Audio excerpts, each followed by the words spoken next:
Good morning friends.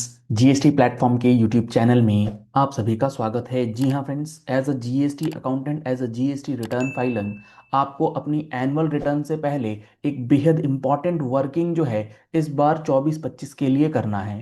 क्योंकि ये जो वर्किंग होगी अगर आप नहीं करेंगे तो आपकी GSTR 9 गलत हो जाएगी, इसकी तो गारंटी मैं लेता हूँ।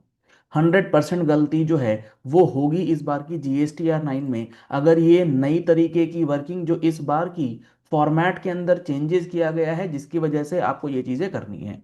क्या है पूरा चेंज और क्यों आपको ये चेंज के बाद नया वर्किंग करने की ज़रूरत है, वो आज के इस सेशन में हम लोग डिस्कस करेंगे। जुड़े रहिएगा इस सेशन के अंदर, पूरा कंप्लीट एनालिसिस समझ में आएगा। और GSTR 9 9C 24-25 के अंदर जो चेंजेस हुए हैं उसके साथ आप कैसे सही तरीके से रिटर्न फाइलिंग करेंगे, इसके लिए जो हमारा ऑनलाइन ट्रेनिंग सेशन 8 और 9 नवंबर को रखा गया है, आप इसे ज्वाइन कर सकते हैं। कॉन्टैक्ट नंबर्स आपको स्क्रीन पर दिए गए हैं, दिए गए नंबर्स पे कॉल या व्हाट्सएप करके।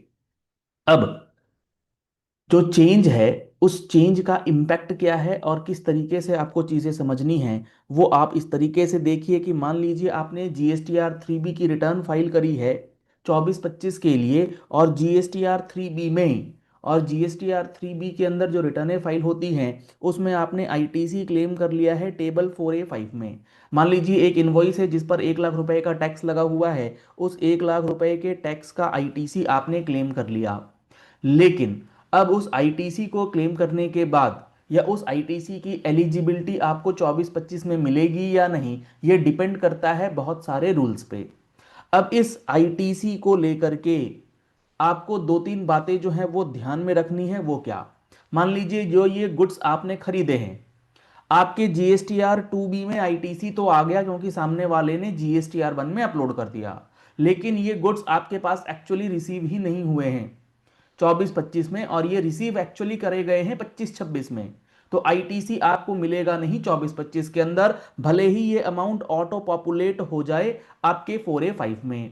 ऑटो पॉपुलेट हो गया 2B के बेसिस पे और आप इसे क्लेम नहीं कर सकते। तो करते क्या है, एज पर सर्कुलर 170 लोग इसको as per circular 170 table 4B2, जो आपका टेम्पररी रिवर्सल होता है, जी हाँ फ्रेंड्स, टेम्पररी रिवर्सल होता है, अदर रिवर्सल होता है, उसमें आप इसको डालते हैं और यहां से इस आईटीसी का इंपैक्ट जीरो कर देते हैं। और फिर इस आईटीसी को जाकर के आप रिक्लेम कर लेते हैं 25-26 में, क्योंकि गुड्स अब आपको वहां पर रिसीव हो गए। ये हो गया एक सिचुएशन कि आपने रिवर्स कर दिया, अब अगले साल रिक्लेम करेंगे। और ये जो आपने रिवर्सल करा है ये करा है due to non receipt of goods. दूसरी सिचुएशन लेते हैं, फिर दोनों को लिंक करेंगे। दूसरा क्या है मामला, दूसरा सिचुएशन क्या है कि ये 1 लाख रुपए का आईटीसी आपके 2A 2B में आया, आपने गुड्स भी रिसीव कर लिए, सेक्शन 16 के सारे कंडीशंस आपने फुलफिल कर दिए, लेकिन आपको फर्दर जो कंडीशंस एक्ट के अंदर दिए गए हैं कि आपको इस इनवॉइस का आईटीसी तभी मिलेगा जब आपने इस इनवॉइस के रिस्पेक्ट का पेमेंट विद इन 180 डेज कर दिया हो अपने सप्लायर को, या फिर आपके सप्लायर ने अपनी GSTR 1 और 3B के अंदर ये इनवॉइसेस डिक्लेयर कर दिए हैं। अब ये जो दो बातें मैंने आपको बताई, ये बातें लिखी गई हैं रूल 37 और रूल 37A के अंदर।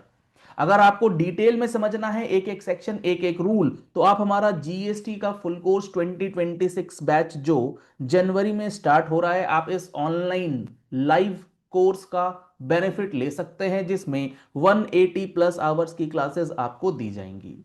अगर आप जीएसटी का फुल कोर्स ज्वाइन करना चाहते हैं तो कॉन्टैक्ट नंबर्स आपको स्क्रीन पर दिए गए हैं, आप इन नंबर्स पे कॉल करके व्हाट्सएप करके आप हमारा मोबाइल एप्लीकेशन जीएसटी प्लेटफॉर्म उसे भी डाउनलोड कर सकते हैं, वहां भी आपको इंफॉर्मेशन मिल जाएगी। सीट्स ओपन है, रजिस्ट्रेशन ओपन है, आप इसका एनरोलमेंट करा सकते हैं।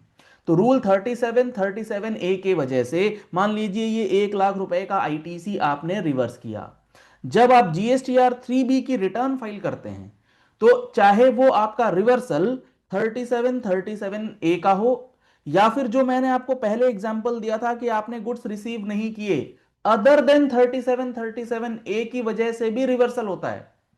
दोनों ही रिवर्सल आपको टेबल 4B2 में करना है। आप इस बात को समझिए कि आपने 4B2 में जो रिवर्सल किया है ये 1 लाख रुपए का, ये हो सकता है 3737A का रिवर्सल हो, ये हो सकता है रिवर्सल अदर देन 3737A का हो, जैसे गुड्स रिसीव नहीं हुए और भी बहुत सारी कंडीशंस हैं। तो आपने जो रिवर्सल किया है, आपको ये अब बाइफर्केशन करके निकालना होगा कि इस अमाउंट ऑफ आईटीसी रिवर्स्ड में, टेम्पररी रिवर्सल में, कितना आईटीसी 3737A से रिलेटेड है और कितना आईटीसी 3737A के अलावे जो है वो आपने रिवर्स कराया। क्योंकि इस रिवर्सल के बेसिस पर जीएसटीआर 9 ऑफ 24-25 के अंदर आपको डेटा फिल करना है। अगर तो आपका रिवर्सल 3737A की वजह से था और आपने आगे जाकर के उसे रिक्लेम कराए, तो इसका ट्रीटमेंट अलग होगा आपकी जीएसटीआर 9 में।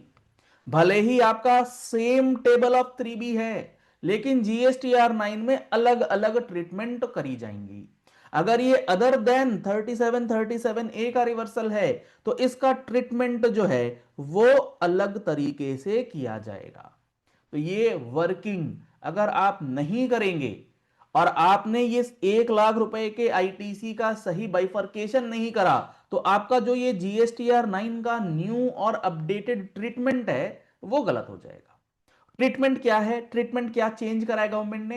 गवर्नमेंट कहती है अगर 3737A का रिवर्सल आप कर रहे हैं, तो आप इसे टेबल 13 और टेबल 8C, यही दो टेबल्स होते हैं ना जिसके अंदर 24-25 का कोई आईटीसी आपने 25-26 में क्लेम किया हो तो आप डिक्लेयर करते हैं। तो गवर्नमेंट यहां पर जो क्लैरिफिकेशन, जो एफएक्यू इशू करके आई है, गवर्नमेंट का कहना है कि आप अगर 3737A के अंदर डिक्लेयर कर रहे हैं कि मेरा आईटीसी जो है 3737A वाला रिवर्सल है, तो आपको किन बातों का ध्यान देना है? आपको इस बात का ध्यान देना है कि आपने अगर इस तरीके का अमाउंट रिक्लेम करा है रिवर्सल के बाद, तो आपको ना तो वो टेबल 13 में दिखाना है, ना ही टेबल 8C में दिखाना है। बहुत इंपॉर्टेंट। और अगर आपका रिवर्सल करा गया है for reasons other than 3737A और आपने बाद में रिक्लेम करा है, तो फिर आपको क्वेश्चन आएगा कि 8C में दिखाएं 13 में दिखाएं। तो यहां पर गवर्नमेंट कहती है 8C में मत दिखाओ, सिर्फ और सिर्फ टेबल 13 में जो है ये फिगर चली जाएगी।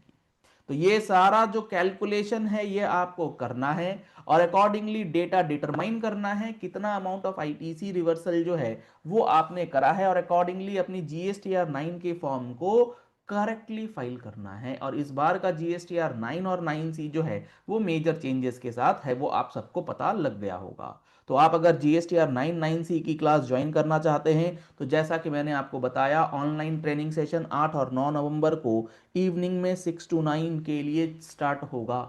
आपको पूरा कंप्लीट एनालिसिस आपको जीएसटीआर 9 के अंदर करके दिया जाएगा। आप इस नंबर पे कॉल या व्हाट्सएप करके इंफॉर्मेशन ले सकते हैं। पहली बार आए हैं हमारे यूट्यूब चैनल पर, तो हमारे चैनल को फॉलो कर लीजिए, सब्सक्राइब कर लीजिए नोटिफिकेशन बेल के साथ, ऐसे ही इंपॉर्टेंट एंड प्रैक्टिकल वीडियोस के लिए। और इस वीडियो को ज़्यादा से ज़्यादा लोगों तक शेयर कीजिएगा, ताकि ये इन्फॉर्मेशन, जो भी लोग अपनी आईटीआर अभी फाइनल कर रहे हैं, ऑडिट रिपोर्ट फाइनल कर रहे हैं, तो ये वर्किंग साथ के साथ कर लें, क्योंकि इस बार की एनुअल रिटर्न की ड्यू डेट है 31 दिसंबर 2025, और उसके पहले आपको ये सारी वर्किंग्स करके अपनी एनुअल रिटर्न्स जो है वो फाइल करनी है।